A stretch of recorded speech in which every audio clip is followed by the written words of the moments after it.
Nosso evangelho hoje é Mateus 23, de 1 a 12, hoje dia de São Cirilo de Jerusalém. Naquele tempo, Jesus falou às multidões e a seus discípulos e lhes disse: Os mestres da lei e os fariseus têm autoridade para interpretar a lei de Moisés. Por isso, deveis fazer e observar tudo o que eles dizem, mas não imiteis suas ações, pois eles falam e não praticam. Amarram pesados fardos e os colocam nos ombros dos outros, mas eles mesmos não estão dispostos a movê-los, nem sequer com um dedo. Fazem todas as suas ações só para serem vistos pelos outros. Eles usam faixas largas, com trechos da Escritura, na testa e nos braços, e põem na roupa longas franjas. Gostam de lugar de honra nos banquetes e dos primeiros lugares nas sinagogas. Gostam de ser cumprimentados nas praças públicas e de serem chamados de mestre. Quanto a vós, nunca vos deixei chamar de mestre, pois um só é vosso mestre, e todos vós sois irmãos. Na terra não chameis a ninguém de pai, pois um só é vosso Pai, aquele que está nos céus. Não deixeis que vos chamem de guias, pois um só é o vosso guia, Cristo. Pelo contrário, o maior dentre vós deve ser aquele que vos serve. Quem se exaltar será humilhado, e quem se humilhar será exaltado. Palavra da salvação. O texto evidencia a realidade de quem conhece e ensina a palavra de Deus, mas não a coloca em prática de modo pessoal, colocando-se como servo, como obediente aos ensinamentos de Deus, mas tão somente como observantes. Os mestres da lei e os fariseus são respeitados na condição de conhecedores, ensinantes, guardiães e protetores da lei.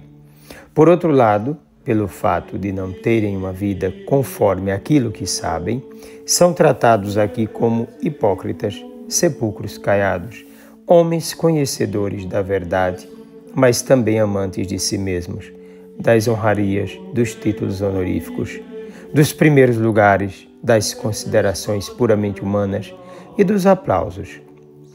Enquanto buscam a si mesmos, nem sequer se importam com o peso de uma observância escravista da lei de Deus, imposta de goela abaixo, de qualquer forma, sem humanidade, ao povo do Senhor.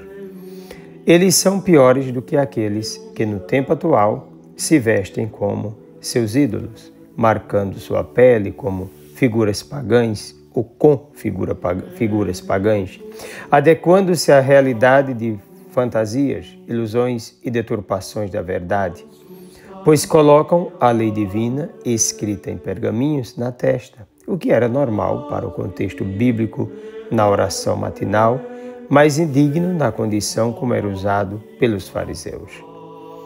Também, como ensina o Antigo Testamento, em Números 15, 37 a 41, também Deuteronômio 22, 12, usavam longas franjas para lembrar sempre os mandamentos, o que os torna em condição pior do que aqueles seguidores dos ídolos do nosso tempo é a forma do uso com segundas intenções, jogo de interesse, busca de si mesmos, sem identificação nenhuma com aquilo que pregam. Além disso, o motivo maior era o de ter acesso aos primeiros lugares, serem reconhecidos como santos, seguidores da lei divina e serem reverenciados pelo povo. Isso dá a impressão de que estavam, de fato, no lugar errado, pois em corpo, pertencendo a uma realidade na qual a mente não se inseria. Jesus não admite que sejam chamados de mestres. Jesus é o verdadeiro mestre, pois não somente ensina, mas também cuida, liberta, preocupa-se com o ser humano, coloca-se como servo, guiando para o Pai. Também não podem ser chamados de guias. Não pode ser guia quem conhece somente das letras, mas desconhece o gesto de amar, o ato da misericórdia e a humildade do serviço. Além disso, não podem ser chamados de pai Só existe um Pai absolutamente.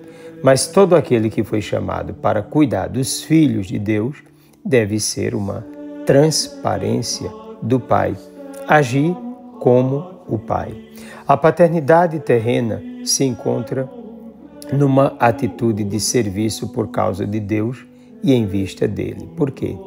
Note bem que o problema está na forma de ação e de intenção por parte das autoridades. Os líderes se consideram mais importantes, superiores, melhores, mais dignos, mais puros, mais próximos de Deus, merecedores de reverência e de obediência.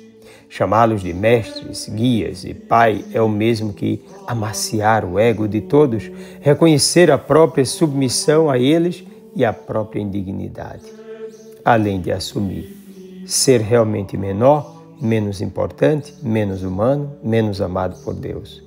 Jesus não condena o fato de alguém ser mestre, no sentido de ser mais bem preparado para ensinar, esclarecer e tornar mais evidente a verdade. O que ele condena é a atitude de se colocar diante do outro, não mais como irmão, mas como se fosse de outra espécie, melhor, mais digno, superior e donos do resto, que deve agir como escravo.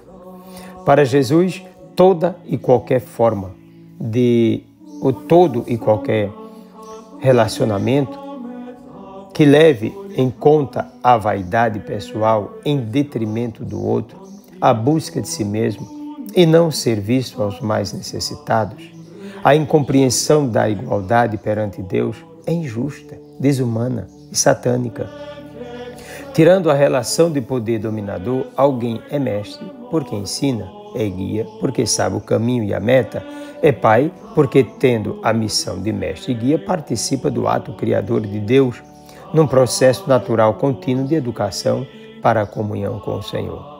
Com relação aos consanguíneos, paternidade, maternidade e filiação indicam relações constitutivas da família pensada por Deus como sua imagem e semelhança.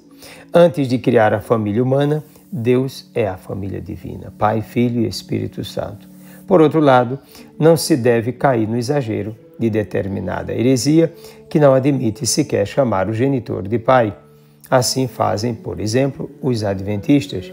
Isso significa total desconhecimento do ensinamento de Jesus, pois a Sagrada Escritura ensina honrar pai e mãe.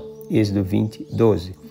Convém ressaltar que o texto acima conclui condenando justamente a relação de supremacia sobre o outro, que é irmão.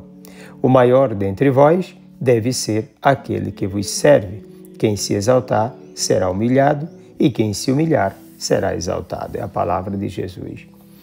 Como você tem tratado as pessoas?